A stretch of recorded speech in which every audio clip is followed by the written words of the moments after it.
I think that's really my life in a nutshell. Well, where do I start? I realized I never really had a chance to just kind of tell people about my life and how I got to where I am today. There was a lot of factors that contributed to me wanting to even pursue music in the first place. I know like early on, like my mom, she insisted that I take piano lessons.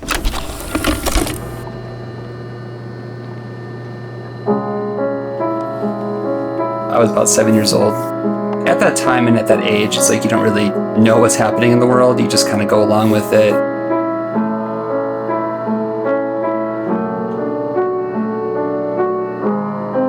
I started those piano lessons and I remember enjoying it. You know, I think there's a few times that I like wanted to quit, but my mom was like insistent, like, no, you have to do this. This is good for you and everything.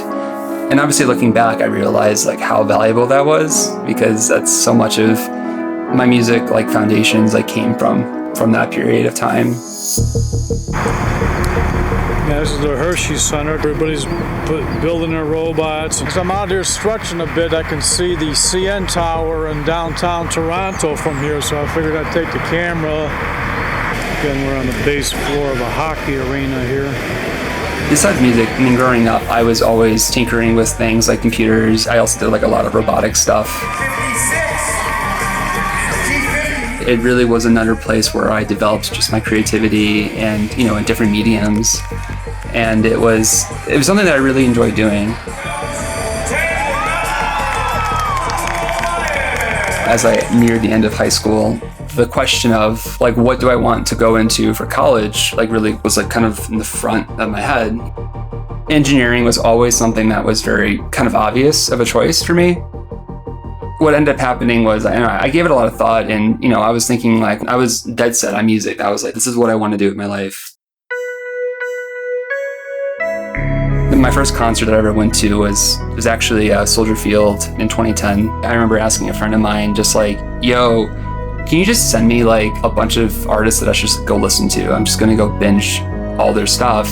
And one of the artists that he sent me was deadmau5. I was 16 at the time, and I remember listening to his entire discography, and I realized just like, I loved it. It really was the first artist that I ever became a fan of. I just loved so much.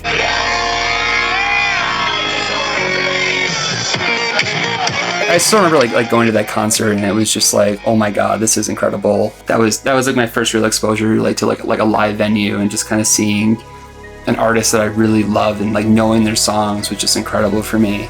I remember the idea kind of hit me in the face of just like, wow, I should make music. And I still remember to this day, like when that idea came to me, and I was like, wow, what have I been doing? This is what I should have been doing, like when I first discovered electronic music.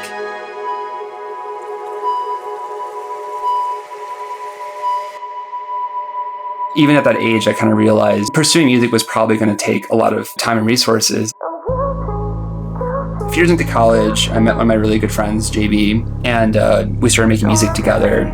So I know a lot of people, they always ask me like where did my name come from? And when me and JB started making music, we arrived at the name. It was Synymata, which is kind of a play off of like Nari and Milani. But long story short, about a year later, we ended up like splitting on good terms, and I kind of just took over everything. That name got shortened to Synymata, and that's how I came up with my name.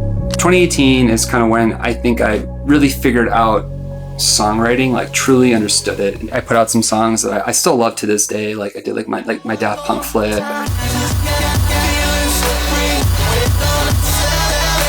I put out an EP on Synesthesia called Insane. For the time period that those songs came out, I love those songs. You know, they've aged like a fine wine to me. They haven't aged in a way where I look back and I'm just kind of like cringe, you know. And I truly feel like I found like an identity with my music. That was a big moment for me, you know, because I just felt like I really loved what I made.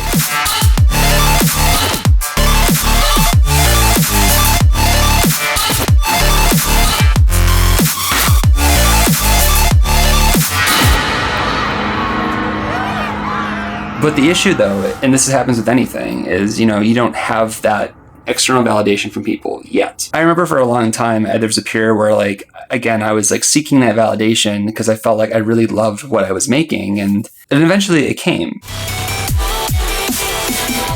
Thank you, Captain Brown, for gifting a sub to the community. So this was the remix competition winner. Yeah, this fucking track bangs. In 2020, I entered a remix contest for 7 Lions for his song Only Now. I still remember this because it was crazy because I won that contest.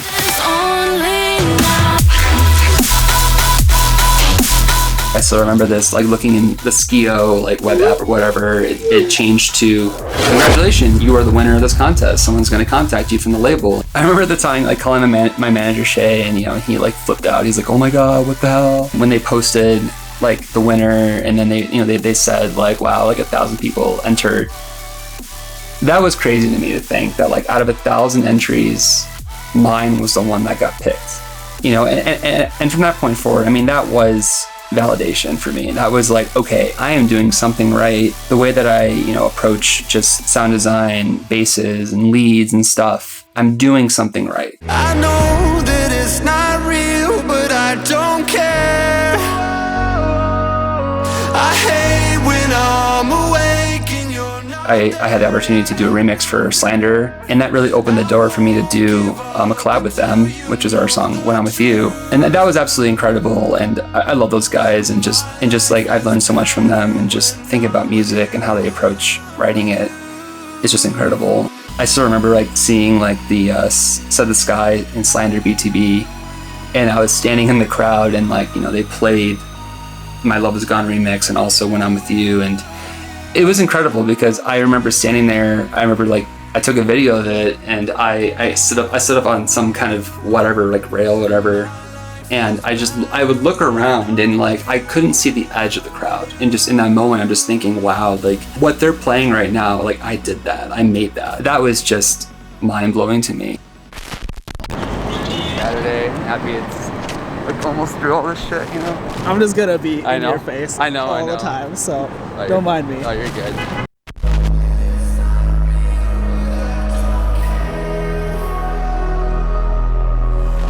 Back is all good. Want to make sure the visuals are all loaded and everything.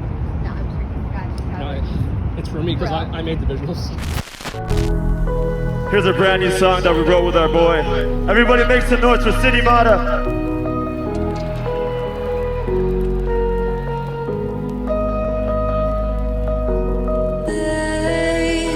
This one's called Lonely Nights. The collab I did with Arm & Hammer called Lonely Nights. That came out on Monster Cat, which that was a huge moment for me because Monster Cat was a label that for so many years I just aspired to be on, and that was absolutely incredible to see that song come out on Monster Cat.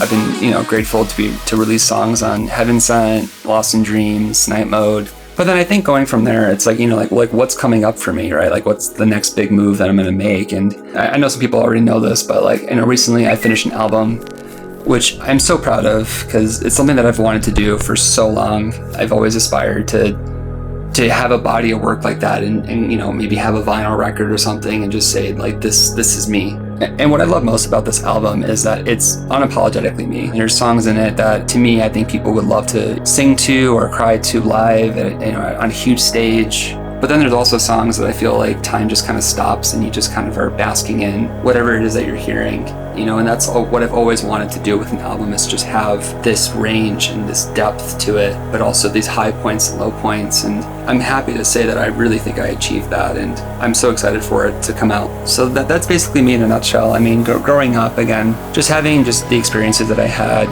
being able to explore music, technology, engineering stuff, like all those areas to me contribute to like how I make music today. And that's something that I will always be grateful for to have. But yeah, I think that's really my life in a nutshell.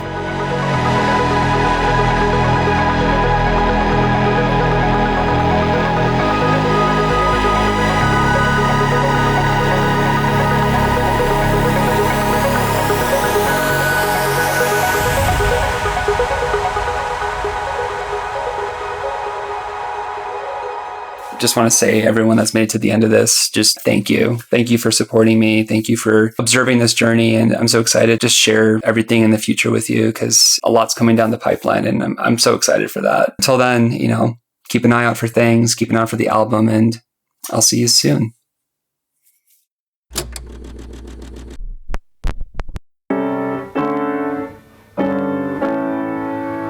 Then the baby grand piano still works. Anthony's practicing. He can't leave the piano until he finishes his lesson, then he can go watch TV. And Anthony does percussion at school, so we got him a drum set, Tam a drum set.